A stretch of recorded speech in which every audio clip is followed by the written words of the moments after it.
Hello friends, welcome to my channel নতুন পুরনো স্মৃতির কথা। তো তোমরা সবাই কেমন আছো? আশা করছি তোমরা সবাই খুব ভালো আছো, আর আমিও খুব ভালো আছি। তো আজকের ব্লগটা হতে চলেছে দুর্গা ঠাকুর বিসর্জন নিয়ে। তো তোমরা হয়তো ভাবছো এতদিন পর দুর্গা ঠাকুর বিসর্জন। তো হ্যাঁ, এতদিন পরই দুর্গা ঠাকুর বিসর্জন। তো তোমরা পুরো ব্লগটা কন্টিনিউ করো, তাহলে তোমরা সবটাই বুঝতে পারবে। তো চলো যাওয়া যাক দুর্গা ঠাকুর বিসর্জন দেখতে যাওয়ার জন্য। তো চলে এসেছি আমরা দুর্গা ঠাকুর বিসর্জন দেখার জন্য। তো বিসর্জনের শোভাযাত্রা এখনও এগিয়ে আসেনি বলে রাস্তার দুপাশের মানুষ অপেক্ষা করছে বিসর্জন দেখার জন্য। তো তোমরা দেখতেই পাচ্ছ ঠিক কতটা পরিমাণে ভিড় হয়েছে। অনেক দূর দূর থেকে মানুষ এই বিসর্জন দেখার জন্য এখানে আসে। আসলে এটা হচ্ছে এখানকার একটা ঐতিহ্য। তো সেটা হচ্ছে 16 আনা দুর্গা প্রতিমার বিসর্জন, যেটা দুর্গা পুজোর ঠিক 16 দিন পর বিসর্জন করা হয়। তো এখানে তোমরা দেখতেই পাচ্ছ যে বিভিন্ন ধরনের প্রশাসনিক ব্যবস্থা করা হয়েছে, যাতে কোনো রকম কোনো অসুবিধে না হয়, কোনো রকম কোনো ঝুটঝামেলা না হয়, সেসব দেখাশোনা করার জন্য। তো তোমরা পুরো ব্লগটা কন্টিনিউ করো, দেখতে থাকো, তোমরা সবটাই দেখতে পাবে।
তো তোমরা দেখতেই পাচ্ছ শোভাযাত্রার শুরুটা হয়েছে লাইটিং দিয়ে।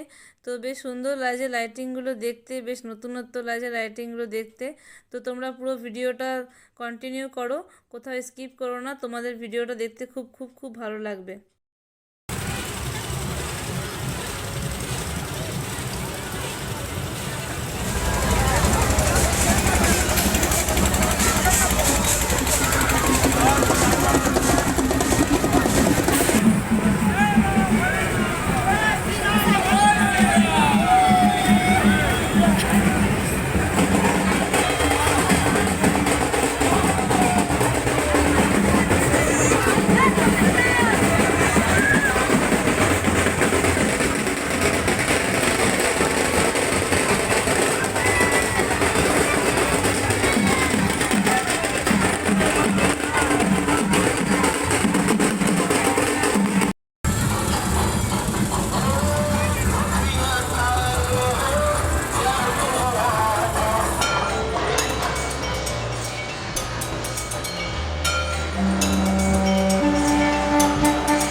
কাঠি বিসর্জনের বিজয়ারে সুর, কৈলাসে ফিরে চলে দুর্গা ঠাকুর।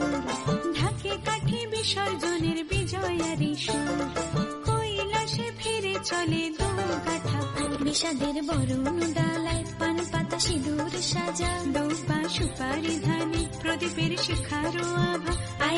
আইরে সবাই মেতে উঠে সিঁদুর খেলায়। দেখো আলো এ আলো আকাশ, দেখো আকাশ তারায় ভরা। দেখো যাওয়ার পথের পাশে ছোটে হাওয়া পাগল পারা।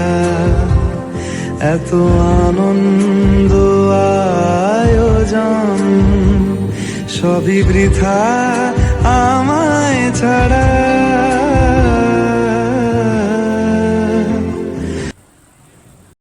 হ্যালো ফ্রেন্ডস, আজকের ভিডিওটা এই পর্যন্তই। ভিডিওটা ভালো লাগলে অবশ্যই একটা লাইক, কমেন্ট এবং সাবস্ক্রাইব করে দিও। তো ততক্ষণ পর্যন্ত আপনারা সুস্থ থাকবেন, সাবধানে থাকবেন, ভালো থাকবেন। দেখা হচ্ছে অন্য কোনো ভিডিওর সাথে।